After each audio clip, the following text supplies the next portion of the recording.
आज हमारे साथ सोशल मीडिया इन्फ्लुएंसर हैं जो पढ़े लिखे किसान हैं और बताते हैं कि खेती किसानी में क्या एक्सपेरिमेंट करना है, किस तरीके से अपनी पढ़ाई लिखाई का उपयोग करना है। हमारे साथ है दिव्य प्रताप जी। सीधे बात करते हैं। बहुत बहुत स्वागत है आपका अद्वैत मालवा पर। जय सिया राम। जय सिया राम। आप हमारे आए, हमारी सौभाग्य की बात है कि आप हमारे यहाँ पधारे, हमारे खेत पर आए और हमारा जो अनुभव है आप अपनी जनता को शेयर कर रहे हैं। और आप जो लोग देख रहे हैं भैया को, मैं काफ़ी टाइम से फॉलो करता हूँ, तब तो मैं वीडियो भी नहीं बनाता था, तब से फॉलो करता हूँ भैया को। तो मेरा सौभाग्य आपके साथ वीडियो में आना। तो सबसे पहला यही है कि आप जो अभी ये कर रहे हैं सोशल मीडिया पे, आपके अच्छे खासे सब्सक्राइबर्स हैं, फॉलोअर्स हैं और आप एक तरीके से खेती किसानी और एग्रीकल्चर का कंटेंट दे रहे हैं, तो इसके बारे में थोड़ा सा बताइए कि कैसे इसमें इंटरेस्ट आया और किस तरीके से इसकी शुरुआत हुई। तो जैसा कि सबसे पहले शुरुआत करते हैं, काफ़ी लोग मुझसे एक सवाल पूछते हैं कि पढ़ा लिखा किसान नाम कहाँ से आया। हाँ। तो इसका मैं आइडिया देता हूँ। जैसे बचपन में हम स्कूल जाते थे। हाँ। अब हमारे ज़िले का पहला CBSE बोर्ड स्कूल गिने चुने थे, एक तो ज्योति कॉन्वेंट और एक IPS। हाँ। तो शुरुआत से जब पहला साल उसका हुआ था, मेरे पिताजी ने हमें नर्सरी से उसी में एडमिशन दिला दिया था और नर्सरी से 12th तक हम उसी में पढ़े। तो एजुकेशन हमारी बहुत अच्छी हुई है। साथ में फिर हम कोटा पढ़ाई करने गए, वहाँ पे हमने कुछ किया नहीं, वो बात की बात है। लेकिन वहाँ पे हमने जो सीखा, और जो बचपन से अब खेती वाले बैकग्राउंड से थे, किसान परिवार से थे, पिताजी खेती करवाते थे, तो वो देखते आ रहे, तो उसमें इंटरेस्ट तो शुरू से ही था। हाँ। और जैसे जैसे अब मैं देखता हूँ कि जैसे जैसे अपनी जनसंख्या बढ़ रही है, अर्बनाइजेशन हो रहा है, शहरीकरण हो रहा है, एग्रीकल्चरल लैंड भी कम होती जा रही है, साथ में किसान जो ट्रेडिशनल वे में खेती कर रहे हैं। अब शुरुआत में तो हम अब व्लॉग के फॉर्मेट में वीडियोस बनाते हैं, व्लॉग के फॉर्मेट में एजुकेशन और वैल्यू देने का प्रयत्न करते हैं। लेकिन शुरुआत में जब हम प्रॉपर डेडिकेटेड एग्रीकल्चर फॉर्म में कंटेंट बनाते थे, हाँ। तो तब हमारा मकसद ही ये रहता था कि हम लोगों को जागरूक करें कि ये फसल भी होती है। अब मैं अपने आजू बाजू के किसानों से जब मैं बात करता था, तो वहाँ पे हमें गिनी चुनी फसलों के बारे में बताते थे। गेहूँ, चने, सोयाबीन, ये सब चीज़ें होती थी। अब उनको पता नहीं था। और मेरे पिताजी जो थे वो हमारे YouTube पे काफ़ी ज़्यादा वीडियोस देखते थे एग्रीकल्चर के बारे में। हाँ। तो मैंने सोचा, मेरा भी YouTube में इंटरेस्ट था ही। हाँ। तब मैंने सोचा कि क्यों ना हम भी एग्रीकल्चर के बारे में वीडियोस बनाएं। हाँ। और उस टाइम तक पापा ने अश्वगंधा की खेती करना स्टार्ट कर दिया था और काफ़ी अच्छे लेवल पे। अश्वगंधा, हाँ, 25 से 30 बीघा पे हम वो खेती करते थे। तो ये इस राजगढ़ जिले के अंदर इसकी खेती इतनी ज्यादा होती नहीं थी। इसकी खेती इतनी ज्यादा होती नहीं है, फिर होती भी है तो आप बेचने कहाँ जाओगे। यहाँ से 300 किलोमीटर दूर नीमच मंडी में हमें बेचने जाना पड़ता है। तो यहाँ पे अब जब इतना ज्यादा प्रोडक्शन हमारा होता था, तो कई बार ट्रक भी भर के गए, कई बार पूरी 2-2 पिकअपें भर के जाती थी। तो मैंने सोचा कि ये चीज मुझे यूट्यूब पे शेयर करना चाहिए। और पढ़ा लिखा किसान नाम ऐसे आया कि मतलब मैं खुद अब एजुकेशन बैकग्राउंड से हूँ, बिजनेस में काफी ज्यादा इंटरेस्ट है और खेती को मैं चाहता हूँ कि लोग इसको एक पूरा प्रोफेशन की तरह प्रोफेशनल तरीके से करें, प्रॉपर हिसाब किताब हो। हाँ। जब हम मारवाड़ी या किसी गुजराती से बात करेंगे तो उनको पता होगा कि उनका किस दिन कितना नुकसान हुआ है। हाँ। उनको पूरा हिसाब होगा, तो वैसा आप हिसाब मेंटेन करके चलिए, पूरा अकाउंट्स मेंटेन करके चलिए। हाँ। तो ये हमने एजुकेशन में हमारी में सीखा और बिजनेस जो थोड़ा माइंडसेट हमारा बना है उसमें ये सब चीज़ें सीखी। तो मेरा सबसे कहना यह था कि इस तरीके से आप बिजनेस की तरह इसको देखें और थोड़े थोड़े छोटे छोटे लेवल पर अपने अनुसार रिस्क लेकर कुछ एक्सपेरिमेंट्स करें और उसको मार्केट में ले जाएं, तब कुछ नया हो सकता है। अच्छा, तो यहाँ से आया पढ़ा लिखा किसान। हाँ। तो पहला कौन सा ऐसा वीडियो था जो कि वायरल हुआ, जिसको आपको लगा कि हाँ ये कमाल हो गया यार, मजा आ गया, ये वायरल हो गया है और अब मैं इसको बंद नहीं करने वाला? अब जैसे राम भैया, सबसे पहले तो वीडियोस हमने कई सारे बनाए एग्रीकल्चर पे। हाँ। और जब मैं पढ़ा लिखा किसान चैनल की शुरुआत करी थी, उससे पहले भी कई सारे चैनल की मैंने शुरुआत करी थी।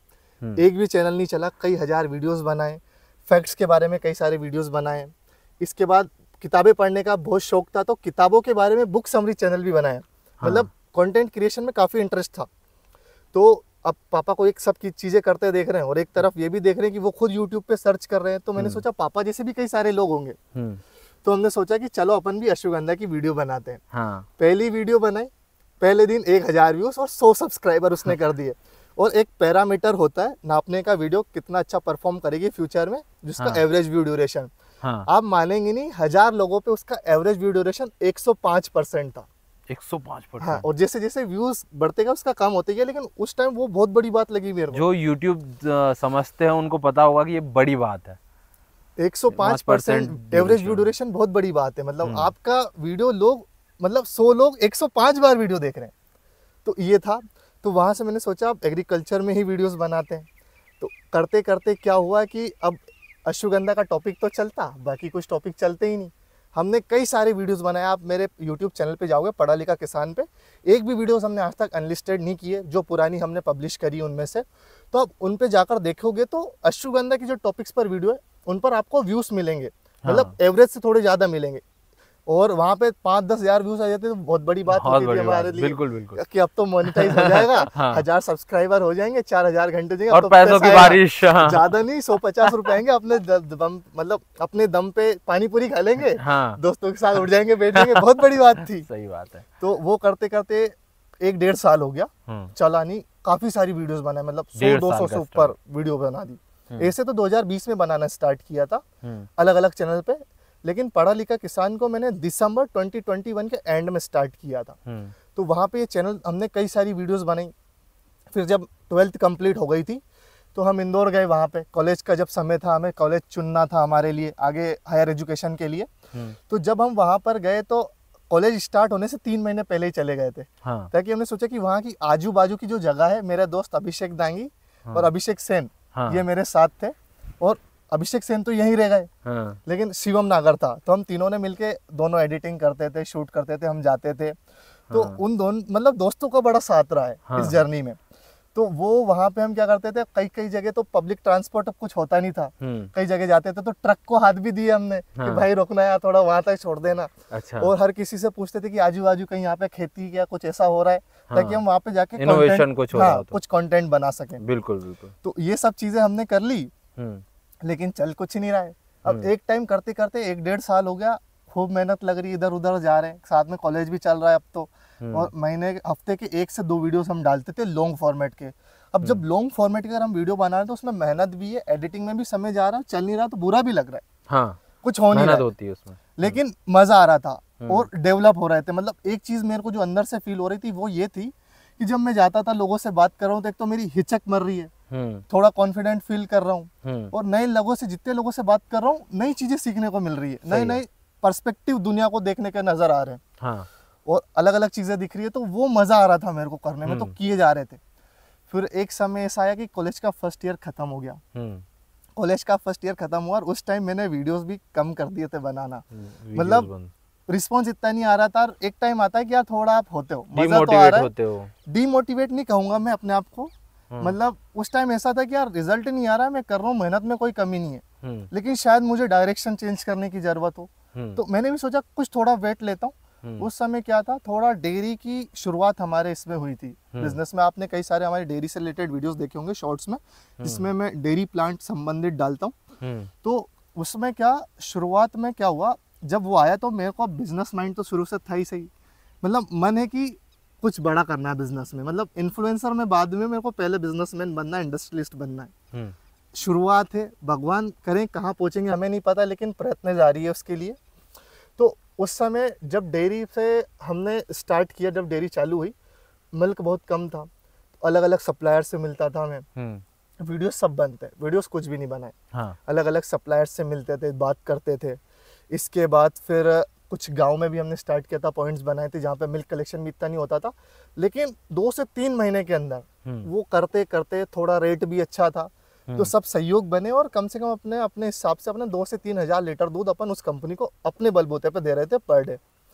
तो पैसा भी आ रहा था उधर से। हाँ। और मेरे को भी मजा आ रहा था, क्योंकि मन मतलब ऐसा हो रहा था कि यार चलो कुछ सीखने को मिल रहा है। मतलब मैं ऐसा बंदा हूँ राम भैया कि मेरे को एक्सपेरिमेंट करना, नए लोगों से मिलना, उनकी कहानी जानना, उनसे सीखना और नई नई चीज़ों का अनुभव करने का बहुत शौक है। हाँ। तो वो करते करते हमने वो भी करा। मतलब आपने इन्फ्लुएंसर बाद में हो, आप बिजनेसमैन पहले, और दूसरी चीज सबसे पहले जो पहला बिजनेस किया वो है डेयरी का, डेयरी फार्म आपने। नहीं, उससे पहले भी फ्रीलांसिंग करी है। अच्छा। तो वो बात की बातें बताएंगे हाँ। आपको आगे दर्शकों को। तो डेयरी का क्या हुआ, उसमें मतलब पहली बार मैंने देखा कि पैसा आ रहा है, मैंने देखा। मतलब हाँ। वो पैसा मैं पिताजी को देते थे, मतलब वही सब मैनेज करते थे, लेकिन अपन ने अपने सप्लायर्स अपने दम पे करे। हाँ, काम किया लेकिन। हाँ, और पापा को बताया कि ये चीज मतलब अपन ने करी है, तो उनको भी थोड़ा कॉन्फिडेंस आने लगा कि कर लेगा कुछ कर लेगा। पढ़ाई भी नहीं करेगा, कहीं पे भी सक्सेसफुल नहीं हुआ तो भूखे तो नहीं मरेगा। हाँ। और एक चीज जो थी कि बैकग्राउंड थोड़ा मतलब भगवान की कृपा से इतना है, ज्यादा तो नहीं है कि एक टेंशन माइंड पे प्रेशर नहीं रहा कभी कि कुछ करना ही है, लेकिन दिल में आगे कि कुछ करना है, बहुत बड़ा करना है। और मैं ये भी नहीं कहूँगा कि मैं अभी पूरा बिजनेसमैन हूँ, मैं कोशिश कर रहा हूँ क्योंकि मैंने अब डेयरी करा था, वो सिर्फ हैंडओवर करके फिर मेरा कॉलेज फिर से सेकंड ईयर स्टार्ट हुआ। तो वहाँ पे सेकंड ईयर के टाइम फिर हम कॉलेज गए, आईपीएस एकेडमी से मैं हूँ, अभी थर्ड ईयर चल रहा है। तो सेकंड ईयर जब स्टार्ट हुआ तो मेरे दोस्त थे एक सम्यक पाटीदार, वो ट्रेडिंग की क्लास मुझे ले गया। तो हमारा अभिषेक और शिवम जो थे, अब उनको भी था कि जब उस टाइम मैंने डिजिटल मार्केटिंग का भी सीखना स्टार्ट कर दिया था। तो पहले ट्रेडिंग भी सीख रहे थे और डिजिटल मार्केटिंग भी? उससे 1 साल पहले डिजिटल मार्केटिंग सीख ली थी। अच्छा। फेसबुक एड्स, गूगल एड्स, इसके बाद हमारा इंस्टाग्राम, मतलब फनल डेवलप करना, वेबसाइट डेवलप करना, बेसिक पूरा आता था। और फेसबुक एड्स पे तो इतना कर लिया था कि हम मतलब एक फ्रीलांसिंग वर्क के लिए हमने 8 लाख रुपए तक की एक डील भी क्लोज करी थी, जिसमें हमें थोड़ा सा मतलब कहीं चीटिंग हुई हमारे साथ, तो वो काम हमने बंद करा। लेकिन वहां पे हमने 8 लाख रुपए की डील भी क्लोज करी थी सिर्फ 4,000 रुपए इन्वेस्ट करके फेसबुक एड्स में। तो ये चीज था, तो वहां पे भी थोड़ा थोड़ा अब अनुभव तो मिल रहा था। हाँ। मजा भी आ रहा था, लेकिन बोर भी हो रहे थे जी। कुछ किसी चीज को लंबे समय तक कर लूं, मतलब मेरे को जो प्रॉब्लम शुरू से लगा कि मैं बोर जल्दी हो जाता हूँ किसी को करके, तो वो चीज को मैंने थोड़ा एनालाइज करके थोड़ा अपन को मतलब धैर्य बनाया है अब धीरे जीवन में, कि किसी भी चीज को मैं कर रहा हूँ तो उस पर टिकूं, प्रॉपर समय दूं, क्योंकि अगर पेड़ उसको प्रॉपर बढ़ने का समय मैं नहीं दूंगा तो किस तरीके से हष्ट पुष्ट बढ़ेगा। बिल्कुल। तो वो चीज हमने करी। तो मतलब जल्दी आपको स्विच नहीं करना है, ये बात का ध्यान रखना है कि कोई भी अगर काम शुरू किया है तो उसको उसके अपन क्या बोलते हैं, एक तरीके से कह सकते हैं कि पूरी तरीके से डेवलप होने के लिए पूरा टाइम दे, प्रॉपर टाइम दे। मतलब मैंने क्या करा, जो मेरी जीवन की बहुत बड़ी गलती लगती है आज, मतलब और भी अच्छे लेवल पे हो सकते थे अपन, वो नहीं करते, तो जो आप लोग अवॉइड करें कि किसी भी चीज आपको जो जिस चीज में मजा आ रहा है, जरूरी नहीं है हमेशा उसमें मजा आएगा, लेकिन अगर वो आपके लिए जरूरी है तो आपको करना पड़ेगा। वो हमेशा हर चीज में एक टाइम पे जाके हर चीज बोरिंग हो जाती है और हर चीज को समय लगता है। आजकल के जो यंगस्टर्स हैं उनमें सबसे बड़ा प्रॉब्लम यही है कि बहुत जल्दी स्विच कर लेते हैं, 4 दिन जॉब करेंगे, 5वें दिन बिजनेस करेंगे, फिर से जॉब करना स्टार्ट करेंगे, या फिर कोई भी अगर बिजनेस स्टार्ट किया है, अगर पहले दूसरे दिन उन्होंने सक्सेस नहीं मिल रही है या 1-2 महीने में उन्हें कुछ अच्छा नहीं मिल रहा है, तो वो कहेंगे यार ये तो कुछ अच्छा नहीं चल रहा है, दूसरा कुछ करते हैं। तो ये बहुत जल्दी स्विच करने का जो माइंडसेट है ये भी चेंज करना पड़ेगा। ये एक्चुअली हो क्या रहा है ना, सोशल मीडिया की जनरेशन है। अब मैं जेन ज़ी हूँ, 2003 का मेरा जन्म है, 21 साल के, तो हमने क्या वो इंटरनेट को ग्रो करते देखा है, इंटरनेट वाली जनरेशन है हम। तो वो सोशल मीडिया पे दिख रहा है कि कोई कुछ हो रहा है, कोई मर्सिडीज खरीद ली, किसी ने डिजिटल मार्केटिंग पे ये कर लिया, कोई ट्रेडिंग कर रहा है, तो हमारे माइंडसेट मतलब माइंड में डोपामिन तो रिलीज हो रहा है कि करना है। और वो चीज जब आप उनसे एक्चुअल बैठ के बात करोगे तो आधी चीजें तो फेक होती है, और बैठ के बात करोगे जो एक्चुअल में उस चीज को कर रहा है, तो आप उससे ये तो पूछो कितना समय लगा। सोशल मीडिया पे कोई भी कुछ बता रहा है तो उसकी अच्छी चीजें बता रहा है ना, उसका बुरा जो स्ट्रगल है वो तो कोई बताएगा नहीं, कितनी पापड़ उसने बेले, तो कैसे कैसे वो पहुंचे वो चीज समझना बहुत जैसे आपने भी कई सारे चैनल चलाए, उनसे अनुभव लिया, उसके बाद ये चैनल आपका ग्रो हुआ है। अभी क्या रीच है और कितनी पब्लिक आपके पास है? अभी कुल मिला के हम 2,65,000 से ज्यादा का हमारा परिवार है पढ़ा लिखा किसान पर यूट्यूब पे, और 62,000 समथिंग हमारे फॉलोअर हो गए इंस्टाग्राम पे, और 45,000 क्या है व्यूअरशिप हमारी। ऑलमोस्ट आप देखेंगे तो एवरेज जो व्यूज जाते हैं 1 लाख से ऊपर जाते हैं। टोटल व्यूअरशिप क्या होगी? 2 मिलियन 3 मिलियन जो भी है व्यूअरशिप जो रीच जा रही है, तो हमारी लास्ट मंथ की 10 मिलियन प्लस थी। अच्छा, गुड। तो ऐसा था, ये नंबर हमेशा बढ़ता घटता रहता है, तो वो आपको अवॉइड करें, क्योंकि इस मंथ में मैंने वीडियोस भी कम डाले, थोड़ा मेरा वाइवास और असाइनमेंट लिखने के लिए मैं वहाँ चला गया था इंदौर, तो ये सब चीज़ें हुई। तो एक चीज़ रहेगी कंसिस्टेंसी, हमेशा अगर आप किसी भी काम में मेंटेन करके रखोगे ना तो उसका फल आपको मिलेगा। फल तभी मिलेगा जब उसको आप प्रॉपर पकने का समय दोगे, तभी तो स्वाद आएगा ना। सही है। तो आप करते रहो निरंतर। मतलब अब कंटेंट क्रिएशन में मैं आया हूँ, काफ़ी लोग मिलते हैं हमें भी करना है, ये भी करना है, उनको एक चीज़ देता हूँ, मैंने अपने लाइफ में किसी से भी हेल्प नहीं मांगी।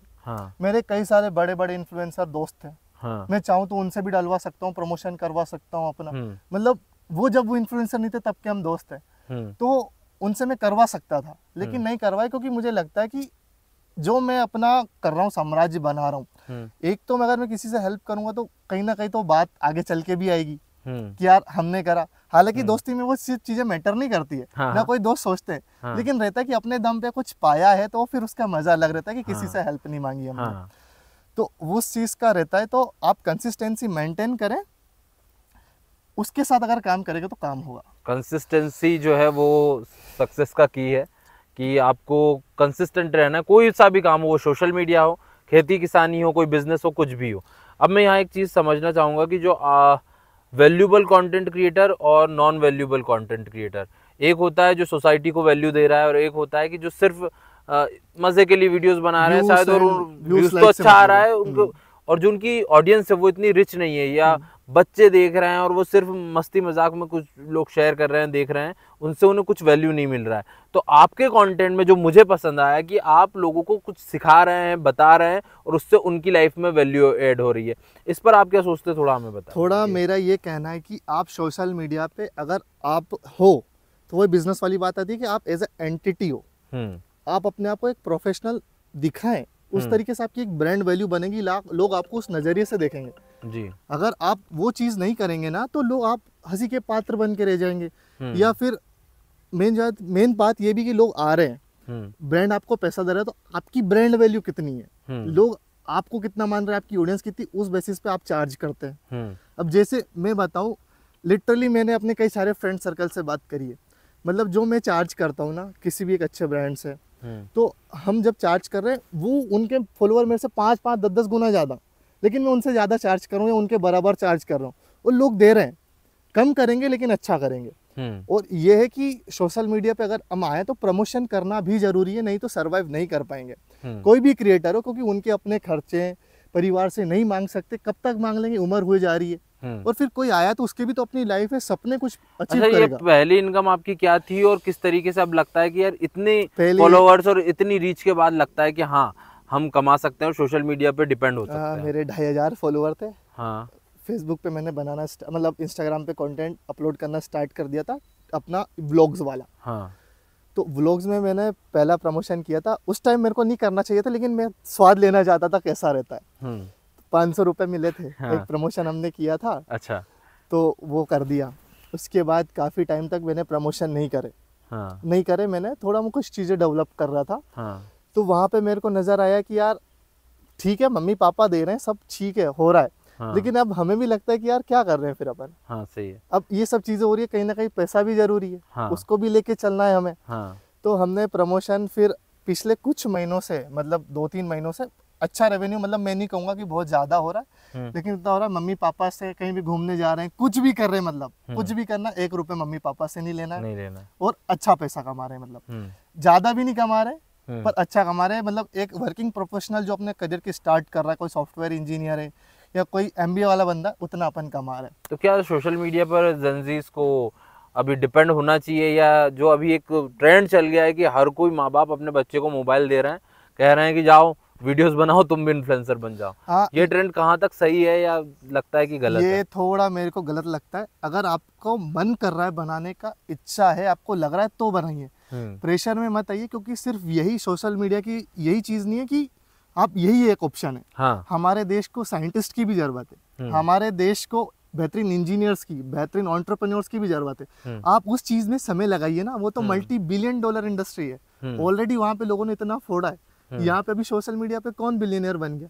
कुछ हैं, जैसे कि आप अब विदेशों में जाएंगे तो ग्रैंड कार्डियन है, मिस्टर बीस्ट है, जिन्होंने काफी बड़े बड़े ब्रांड्स इसके थ्रू बनाए, लेकिन उसके बारे में भी लोग नहीं सोचते हैं। वो सिर्फ उनका माइंडसेट रहता है लिमिटेड की एड रेवेन्यू हो जाएगा, स्पॉन्सरशिप हो जाएगी, बस। हाँ। अपनी लाइफ चल रही है। लेकिन कैसे कमाई होती है सोशल मीडिया पे, थोड़ा हमारी ऑडियंस को आप एक्सप्लेन कीजिए। हाँ, जो सबसे पहला तो कमाई होता है एड रेवेन्यू से, जो कि इतना कुछ खास होता नहीं है, शॉर्ट्स पे ज़्यादा नहीं बनता, तो वो तो मैं निगलेक्ट कर रहा हूँ अभी। जो मेन कमाई होती है वो ब्रांड इंटीग्रेशन से, स्पॉन्सरशिप से। उस पर आपकी जितनी ज़्यादा रीच है, जितनी रीच ऑडियंस है, उतना आप ज़्यादा चार्ज कर सकते हैं। लिटरली मैं खुद डिजिटल मार्केटिंग एजेंसी का एक पार्ट हूँ, डिवाइगो। तो हमने खुद 1-1.5 लाख एक रील का हमने कई सारे इन्फ्लुएंसर्स को प्रोवाइड करवाया है। तो वो चीज़ भी रहती है कि मतलब आपकी ब्रांड वैल्यू अगर आपने उस तरीके से बना रखी है तो ब्रांड आपको हंस के देगा। लेकिन बात ये कि वो भी एट द एंड बिजनेस कर रहे हैं। वो आपको तब तक ही देंगे जब तक आपके पास सोशल मीडिया का बोलबाला है, ऑडियंस है। तो वो मान लो आज बंद हो गया तो फिर क्या कर लेंगे?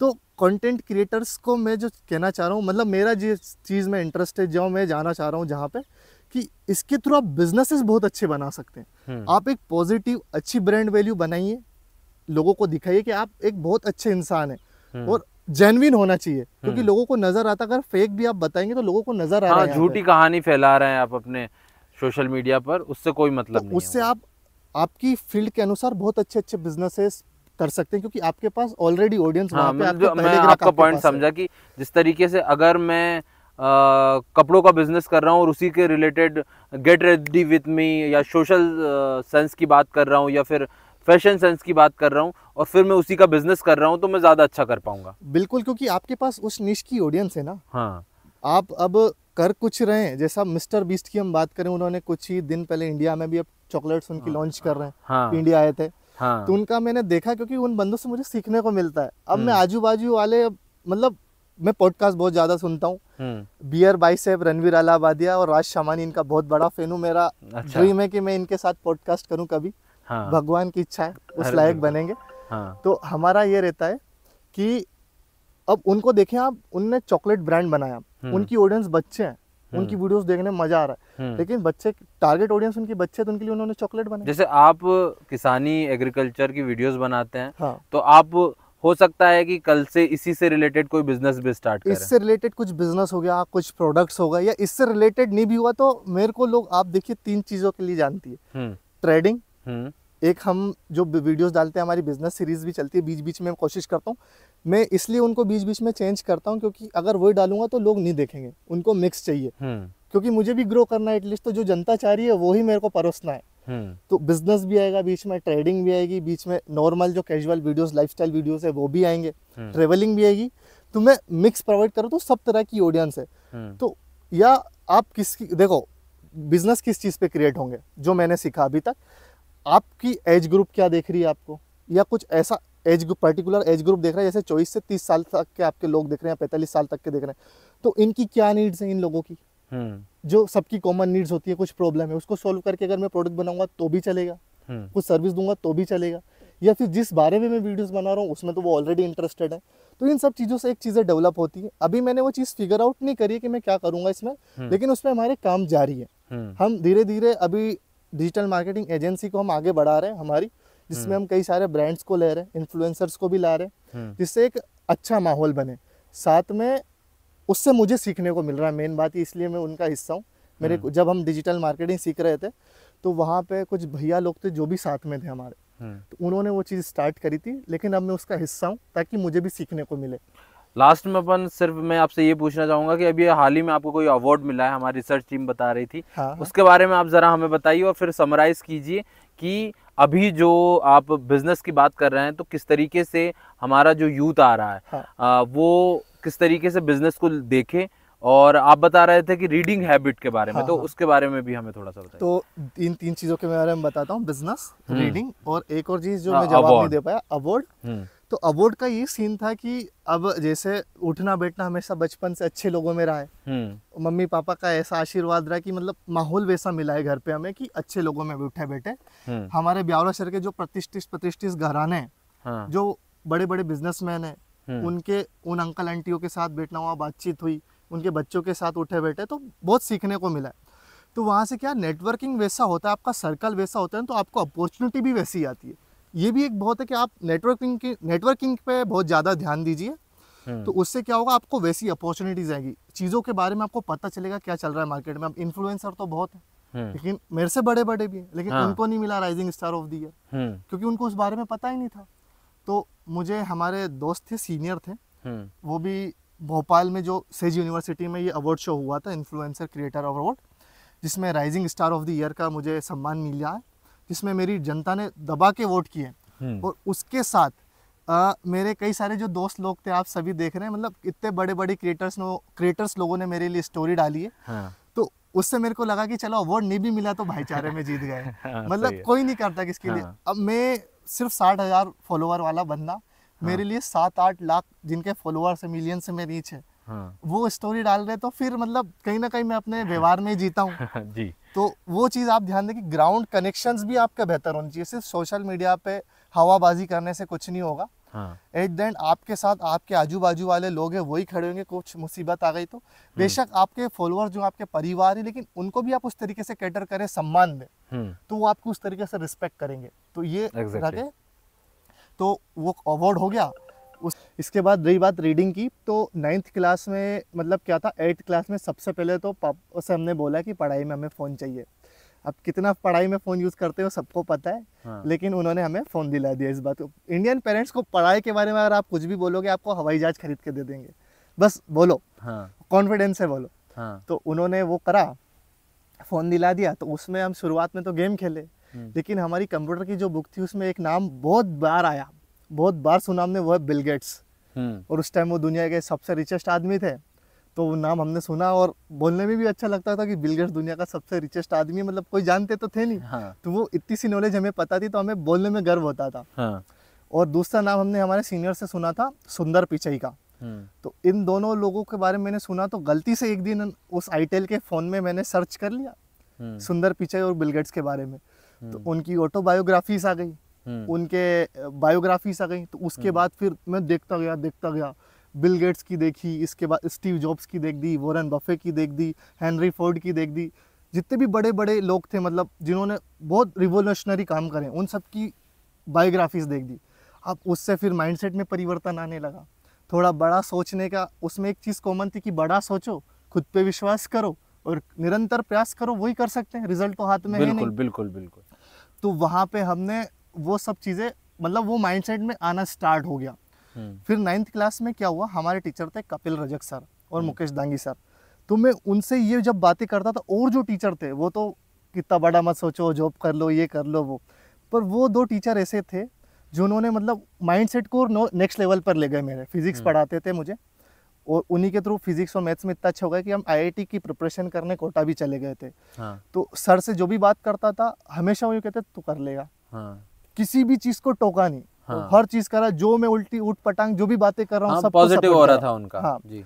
और वो खुद NIT वारंगल से पास आउट थे। तो अब उन बंदे का क्या माइंडसेट था, जो मतलब वहाँ पे फॉरेन रह के जॉब करके आए, जॉब रह के अब वो ब्यावरा में टीचर बने। इसके बाद अभी जब हमारी लास्ट टाइम बात हुई थी सर से, तो अभी जो सुपर 30 बैच चलते हैं उसमें वो पढ़ाते हैं। अच्छा। सुपर 30 में, तो उनको पढ़ाने का बहुत शौक था, इसलिए उन्होंने जॉब भी छोड़ दी थी। तो उनने किताबों की आदत डलवाई, और वीडियो से भी पता चला था कि ये सब लोग किताबें रीडिंग बहुत ज्यादा करते हैं। तो उसके बाद हमने सबसे पहली किताब पढ़ी थी रिच डैड पुअर डैड। उससे थोड़ा बिजनेस सेंस बढ़ा कि यार कभी भी लाइबिलिटीज मत खरीदो जीवन में, ऐसी चीज मत खरीदो जो आपकी जेब से पैसा निकाले, हमेशा एसेट्स पर ध्यान दो जो आपकी जेब में पैसा डाले। मतलब जो आपका हार्ड एंड मनी है, जो आप खून पसीने से कमा रहे हो, उसको पहले निवेश करके ऐसी जगह लगाओ कि वो और पैसा बने, फिर वो जो पैसा आ रहा है उससे आपके शौक पूरे करो, थोड़ा सा उस चीज को थोड़ा एक्सटेंड कर दो।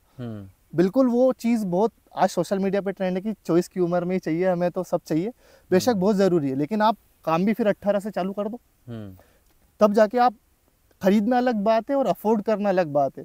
खरीद तो हम किसी भी चीज़ को EMI पर भी लेंगे, लेकिन उसको अफोर्ड तभी कर पाएंगे ना जब हमारे पास इतनी क्षमता को उसको हम 3 गाड़ियाँ ऐसी कैश में खरीद सकें। तो वो चीज़ मैंने ध्यान रखी, तो उस चीज़ का मैं पालन कर रहा हूँ। मतलब दिखावे की ज़िंदगी में ना जा रहा हूँ, जो ओरिजिनल चीज़ें हैं उसको ही मैं सोशल मीडिया पे बता रहा हूँ, जो लाइफस्टाइल है उसी को बता रहा हूँ। तो ताकि अगर मैंने दिखावे की आदत डाल दी ऑडियंस को, तो फिर उनको वही चाहिए और उसको मेंटेन करने में मेरी बैंड बच जाएगी। हाँ, तो लास्ट जो मेरा क्वेश्चन है वो यही है कि जो अभी कंटेंट क्रिएटर्स हैं उनको किस चीज़ का ध्यान रखना चाहिए, किस तरीके से कुछ लोग गलत डायरेक्शन में जा रहे हैं, और जो नए अभी यूथ आ रहा है और नए जो क्रिएटर्स हैं उनको किस किस चीज़ पर अभी फोकस करना चाहिए? जितने भी नए क्रिएटर्स हैं उनको मैं ध्यान देता हूँ, समय लगेगा लेकिन खुद की ज़मीन पे महल बनाओ। आजकल देख रहा हूँ हमारे ब्यावरा में इतने ज़्यादा व्लॉगर्स हो गए, बहुत अच्छी बात है, कल्चर यहाँ पे आ रहा है, बहुत अच्छी बात है, आप सब करना चाह रहे हैं, बहुत अच्छी बात है, फुल सपोर्ट है। लेकिन जो भाई लोग भी मेरे पास आते हैं कि हमको करना है, तो उनको मैं एक ही गाइडेंस देता हूँ और आप लोगों को भी देना चाहूँगा, समय लगेगा लेकिन खुद के दम पे करोगे। हर पत्थर जो आप फेंकोगे ना पेड़ की तरफ, उससे फल नहीं टूटेगा, लेकिन कुछ पत्थर प्रैक्टिस करने के लिए भी फेंकने पड़ते हैं। तो आप जो शुरुआती जो वीडियोस खुद के दम पे बनाओगे, उसमें आप वॉइस ओवर करना सीख जाओगे, शॉर्ट्स लेना सीख जाओगे, भले व्यूज़ नहीं आएंगे लेकिन वो जरूरी है। हाँ। आप दूसरों की डाल के कुछ व्यूज़ ले भी आओगे तो क्या मतलब, आपको तो लोग जान नहीं रहे। तो खुद के दम पे ओरिजिनल कंटेंट क्रिएट करो, समय लगेगा लेकिन वही परमानेंट रहेगा, लोग आपको उसी नाम से जानेंगे, इस पे ध्यान दीजिए। इसके बाद कॉलेब भी किसी के साथ करो तो हेल्दी कॉलेब होना चाहिए कि यार आपको भी फायदा उनको भी फायदा। मतलब ऐसे तो सामने वाले भी नहीं करेंगे अगर आप किसी बड़े इन्फ्लुएंसर के साथ जा रहे हो तो उस चीज़ का ध्यान दें, हेल्दी कॉलेब रहे और जितना ओरिजिनल, जितना जो भी लाइफस्टाइल आपकी है, कुछ भी फेक मत बताना। लोगों को सब पता चलता है कि बेवकूफ़ बना आ रहा है, वो क्या चल रहा है क्या नहीं हो रहा है। एटलीस्ट आपके लोकल वालों को तो पता चलेगा ही, और लोकल वाले ही ऐसे लोग रहेंगे जो आपसे सबसे पहले जुड़ेंगे उस चीज़ को। तो कुछ भी फेक मत करना, ओरिजिनल मेंटेन करना। 1 दिन कर लोगे, 2 दिन कर लोगे फेक चीज़ को, लेकिन ओरिजिनल आप थ्रू आउट कर पाओगे अपनी कंटेंट जर्नी में। और साथ ही वैल्यू देना चाहिए कुछ ना। वैल्यू ऐसा वैल्यू कुछ भी हो सकती है। जैसे अब मैं धर्मेंद्र बिलोटिया जी की बात करें, कॉमेडी है उनका, लेकिन उनकी वीडियो का मतलब उनकी वीडियोस ऐसी हैं कि हर कुछ ना कुछ ऐसा ट्विस्ट आएगा जो हम प्रेडिक्ट नहीं कर सकते। तो उनकी वीडियोस से मतलब वो भी वैल्यू देख रहे हैं कि लोगों को हंसा रहे। वैल्यू कुछ भी हो सकती है, वैल्यू कुछ भी हो सकती है, लेकिन चीज़ ओरिजिनल रहे। और अगर आप नाम ब्रांड वैल्यू करना चाह रहे हो, ब्रांड बनाना चाह रहे हो अपने आप को कि यार जाने, तो कुछ तो वैल्यूएबल करना पड़ेगा, हटके करना पड़ेगा और पॉजिटिव करना होगा। हटके करना है, पॉजिटिव करना है। तो ये है हमारे साथ दिव्य प्रताप भाई, जिन्होंने हमें सोशल मीडिया हैक्स बताया और बताया कि किस तरीके से आप सोशल मीडिया के साथ एक बिजनेस को भी डेवलप करिए और खुद की फेस वैल्यू बनाइए, खुद को वैल्यूएबल बनाइए। बहुत बहुत धन्यवाद हमसे जुड़ने के लिए। Thank you so much.